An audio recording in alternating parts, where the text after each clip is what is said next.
ঠাম্মা ঘুম ভেঙে গেছে, তা ঠাম্মারে ও ঠাম্মা কীর্তন কেমন শুনলে?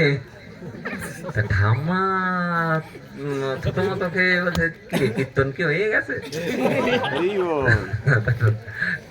তা বলছে, হ্যাঁ ঠাম্মা 4 ঘন্টা কীর্তনে এই মাত্র বিশ্রাম হলো, তা পোষাটোরা পেয়ে বাড়ি যাও। তাহলে দেখ, আসলে আমার ঘুম তো খুব একটা আসে না, তাহলে তাই এই বলে যে 4 ঘন্টা পরে এসে বলছে যে কি রে কীর্তন হয়ে গেছে? বলে হ্যাঁ ঠাম্মা হয়ে গেছে। তাহলে যে 4 ঘন্টা ঘুমালাম আমি? তাহলে যে হ্যাঁ তো। তা মানে ও ঠাম্মা, তা কীর্তন যে তুমি শুনলে তা কিরাম শুনলে? তা ঠাম্মা উত্তর দিচ্ছে যে কিরকম শুনলি তুই বুঝতে পারিস নি? তোর কীর্তন শুনে আমার 4 ঘন্টা ঘুমালাম, তাহলে তুই কিরাম কীর্তন গাইছিস? বাবা সঙ্গে সঙ্গে বললেন, হ্যাঁ, যে ওখান থেকে লজ্জা পেয়ে উনি ছুটে চলে গেলেন। যে বললেন যে গুরুদেবের কাছে যেয়ে বললেন, গুরুদেব যখন যেখানে বিপদে পড়ি আপনার কাছে আসি, একটা সমাধান দেন।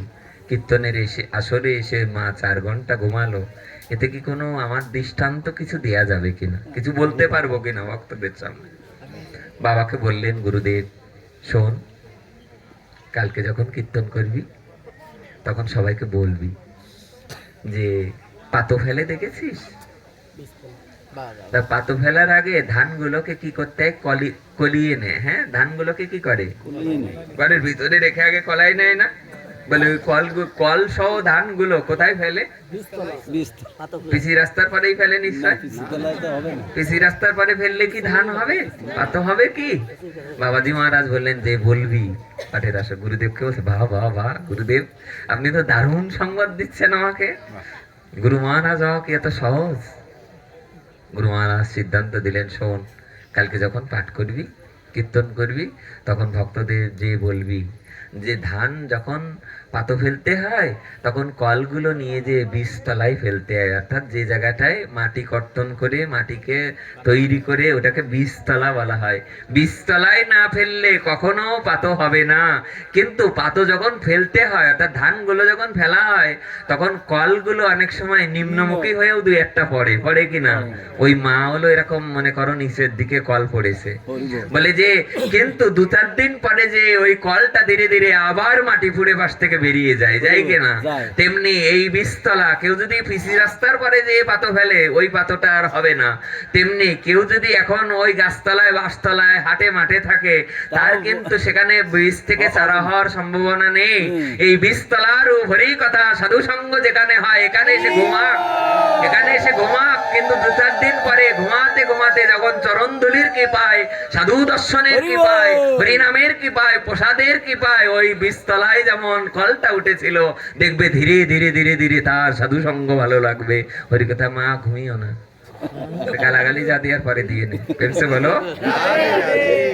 বলিয়ে রাধা রানী কে, রাধা রানী কে। যদুন চরিত লীলা কর্ণ পীজ বিপ্রুট সকৃত দন বিধুত দ্বন্দ্ব ধর্ম বিনষ্টা। বললেন যেই মাত্র ভগবানের কথা কারোর কর্ণ দিয়ে হৃদয়ে যাবে, যাওয়ার সাথে সাথে বাবা যদি এই কথা শুনে যায় বাড়ি, তাহলে মার প্রতি ভালোবাসা কমে যাবে। আর মা যদি এই হরি কথা কর্ণে শ্রবণ করে যায়, তাহলে বাবার প্রতি ভালোবাসা কমে যাবে।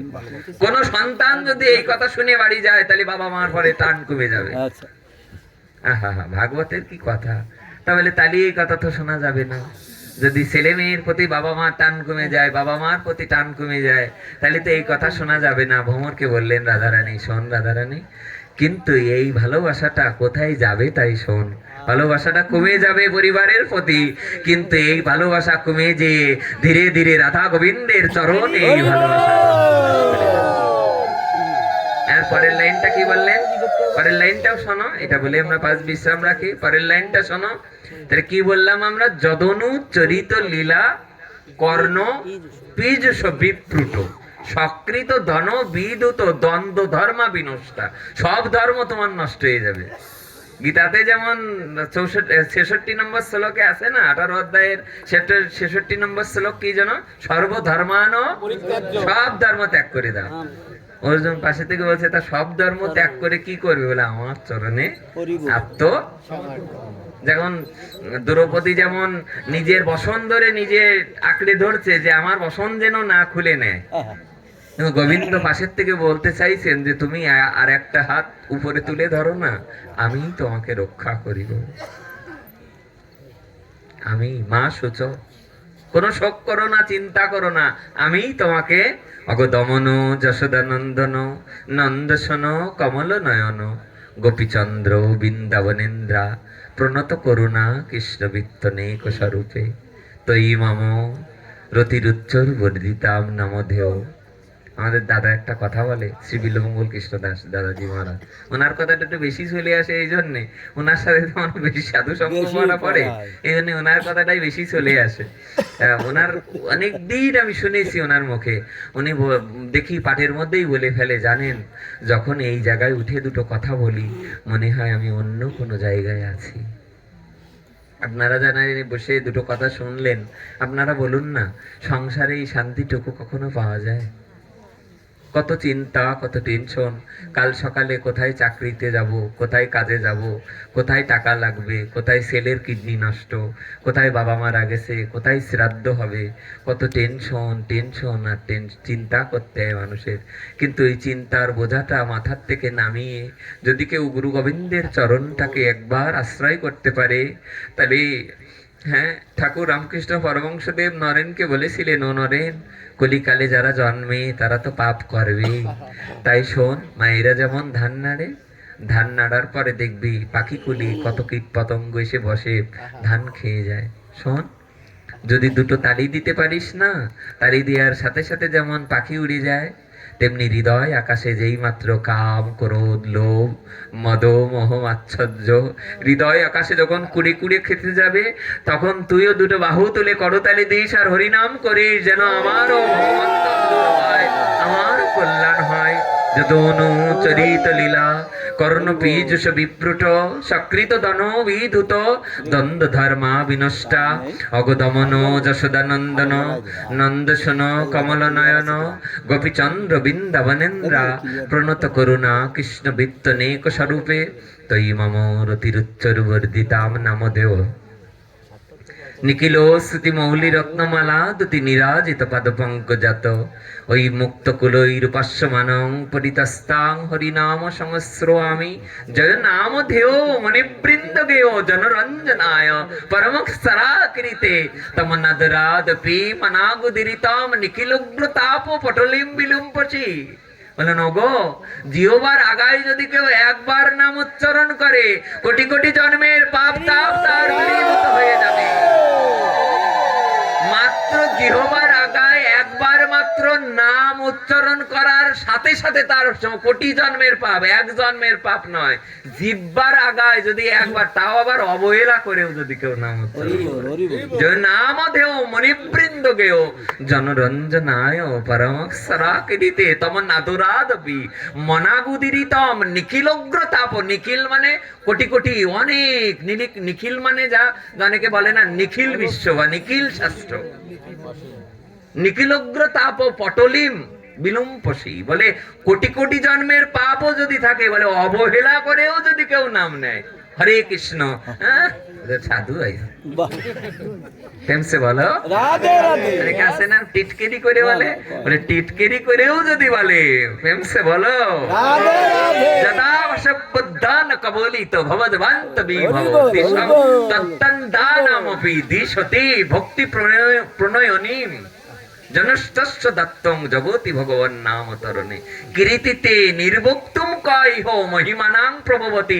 এ জগতে এই হরিনামের মহিমা কেউ বলতে পারবে না। মহিমানাং প্রভবতী যদ ব্রহ্ম সাক্ষাৎ কীর্তিনিষ্ঠ আপি বিনাশমায়াতি বিনানা ভগৈ অপৈতি নাম স্ফুরণং তত্ত্বে প্রারব্ধ কর্মেতি বিরৌতি বেদ অগদমন যশোদানন্দন নন্দসুন কমল নয়ন গোপীচন্দ্র বৃন্দাবনেন্দ্রা প্রণত করুণা কৃষ্ণ বিত্তনেক স্বরূপে তৈ মম রতিরুচ্চর বর্ধিতাং নামধেয় যস্যাং নামে পাবন মঙ্গ কর্ম স্তুত্যুদ্ভব লীলা অবতার স্থিত জন বাসাদ বন্দাঙ্গিরং তাং বিব্রয়ন্ন ধীর। বাচং বাচ্চং মৃত্যু দেতি নাম সর্বদয়ং পূর্বস্মৎ পরমেব হন্ত করুণং তত্রাপি জানিময়ে যষ্টিস্মেন বিহিতা পরাধানি বহ সমন্তদ্ভাবে দাস্যেনেদমুপাস্য সোহপিহি সদানন্দম বুধৌ মজ্জতি সুদিতাশ্রিত জনার্তিরাশয়ে রম্যচিদোগণ সুখস্বরূপিণী নাম গোকুল মহোৎসবায়তে নারদ বিনোদ জীবন সুধর্মী নির্যাস মাধুরীপুর তম কৃষ্ণ নাম কাম স্ফুরমে রসনে রসনে সদা। ওগো, নারদের বিনা যেমন হরিনাম করে, আবার শোনো, নারদের বিনাই যেমন কান্নাম উচ্চারণ করে নারায়ণ নারায়ণ, বলে নারদের বিনা যন্ত্রটাও যেমন নারায়ণের উচ্চারণ করে, তেমনি আমার জিহ্বাটাও যেন তোমার নাম উচ্চারণ করে। এ পর্যন্ত থাক, আপনারা ভালো থাকুন, সুস্থ থাকুন। ওই শ্লোকটা বিশ্রাম লাইনে এই লেখা আছে যে যদৌন চরিত লীলা কর্ণ পীযুষ বিপ্লুট সকৃত দন বিধুত দ্বন্দ্ব ধর্ম বিনষ্টা সপদে গৃহ কুটুম্বং দিনমচ্ছিদ্য দিনা। যেই মাত্র হরি কথা শুনবে আগে কুটুমগুলো নষ্ট হবে। বলে কুটুমগুলো নষ্ট হয়ে গেলে তাহলে আমি এই কথা শুনবো কেন? ওই যে যেমন মা বাবার প্রতি ভালোবাসা কমে যে ওটা কার চরণে যাবে? গোবিন্দ চরণে যাবে। আর কুটুমগুলো চলে গেলে কি হবে? বলে অনেক কুটুম্ব মিলিবে, বাড়িতে সাধু সঙ্গ হরি কথার আয়োজন করলে হাজার হাজার ভক্তরা এসে তোমার বাড়িতে গৃহে এসে পৌঁছাবে। আর কি হবে? বলে তুমি পাখি হয়ে যাবে। বলে বিহঙ্গা, বিহঙ্গা কি করবে? যদৌন চরিত লীলা কর্ণ পীযুষ বিপ্লুট সকৃত দন বিদুত দ্বন্দ্ব ধর্ম বিনষ্টা সপদি গৃহ কুটুম্বং দিনমুচ্ছিদ্য দিনা বহ বইহ বিহঙ্গা। বিহঙ্গা মানে পাখি। বলে পাখি হয়ে যাবে রে। বলে পাখি হয়ে কি করবে? বলে পাখি হয়ে উড়ে যাবে। উড়ে কোথায় যাবে? বলে বিভিন্ন মন্দিরে মন্দিরে, বিভিন্ন ধামে ধামে যাবে। যেই মাত্র হরি কথা কেউ শ্রবণ করবে সে উড়ে গিয়ে ধামে বসবে। উড়ে গিয়ে যেখানে গীতা পাঠ হবে, উড়ে গিয়ে যেখানে ভাগবত পাঠ হবে, ভক্তরা সাধু সঙ্গ করবে, সেখানে যে উড়ে গিয়ে বসবে। যত্র গীতা বিচরস্য পঠনং পাঠনং তথা মদতে তত্র শ্রীকৃষ্ণ রাধয়া সহ। গোবিন্দকে বললেন অর্জুনকে, হে অর্জুন, যেখানে গীতা পাঠ হবে আমি ভগবান একা যেয়ে দাঁড়াই না, সেখানে আমি রাধারানীকে বামে নিয়ে যেয়ে দাঁড়িয়ে থাকি। বলে তুমি রাধারানীকে নিয়ে দাঁড়াই থাকো কেন? তা বলে যে ভক্ত আমার কথা শ্রবণ করে সে আমারও প্রণাম্য। বলে ভক্ত আমার মাতা পিতা। তাহলে তুমি দাঁড়িয়ে দাঁড়িয়ে শুনবে? তাহলে দাঁড়িয়ে দাঁড়িয়ে শুনি এই জন্যে তাকে শ্রদ্ধা করি আমি, কারণ সে আমার কথা শুনছে। তাই তার কথা আপনারা শুনবেন, তার কথা আপনারা হৃদয় দিয়ে ভালোবাসবেন। ভগবান বলছেন যেই মাত্র আমার কর্ণ দিয়ে, যেই মাত্র ভক্তের কর্ণ দিয়ে আমার কথা এক অক্ষরও প্রবেশ করবে, আমি ঝাড়ুদার হয়ে তার হৃদয়কে পরিষ্কার করে দেব। ছিন্নতাং সকথা কৃষ্ণ পুণ্য শোভন কীর্তন হৃদ অন্তস্থ বুদ্রাণী বিধুনতি সুরিত সদা। বন্ধু যেমন বন্ধুর ঘরে ঢুকে ঝাড় দিয়ে দেয়, আমি তেমন তোমার বন্ধু হয়ে কথা হয়ে তোমার কর্ণ দিয়ে হৃদয়ে যাব। আমি ঝাড়ুদার হয়ে তোমার অন্ধকার আকাশকে হৃদয়কে পরিষ্কার করে দেব, আর যাতে আমি সেখানে বসতে পারি। তাই তিনি বসুক আপনাদের হৃদয়ে, বসে যেন আপনাদের স্বপ্নে, সাক্ষাৎ দর্শনে, ভক্তদের মধ্যে দর্শনে আপনারা যেন দর্শন করতে পারেন, সেই শুভ আশিস, শুভ প্রত্যাশা রেখে এই গৃহস্বামীর জন্য আপনারা অবশ্যই আশীর্বাদ করবেন। আর যারা যারা এখানে এসেছে সকলের জন্য, সকলের তরে, প্রত্যেকে যেন আমরা পরের তরে আমরা যেন সবাই সবাইকে একটু কৃপা দৃষ্টি, সবাই যেন সবাইয়ের প্রতি একটু সুদৃষ্টি রাখে। আমাদের জন্য আপনারা আশীর্বাদ করবেন, আমাদের জন্য বোঝে বাস হয়। সবাই ভালো থাকবেন, সুস্থ থাকবেন, যেন বোঝে বৃন্দাবনে থাকতে পারি, এই আশা, এই আশীর্বাদ আপনাদের কাছে প্রার্থনা করি। যেন বৃন্দাবনে থাকতে পারি, যেন বৃন্দাবনে থেকে রাধা মাধবের লীলা কীর্তন আদি পাঠ অনুষ্ঠান আদিতে অংশগ্রহণ করতে পারি, এই শুভ প্রত্যাশাটুকু রেখে সকলের শুভ কামনা এবং সকলের শুভ শুভ দিন আসুক। যেন রাধা মাধবের, যেন নিতাই গৌরের সেই লীলাদি গুণাদি আপনাদের হৃদয়ে সৃষ্টি হোক, তৈরি হোক, সেই প্রত্যাশা রেখে সংক্ষিপ্ত সময়ের হরিকথা আমরা এখানে বিশ্রাম রাখছি।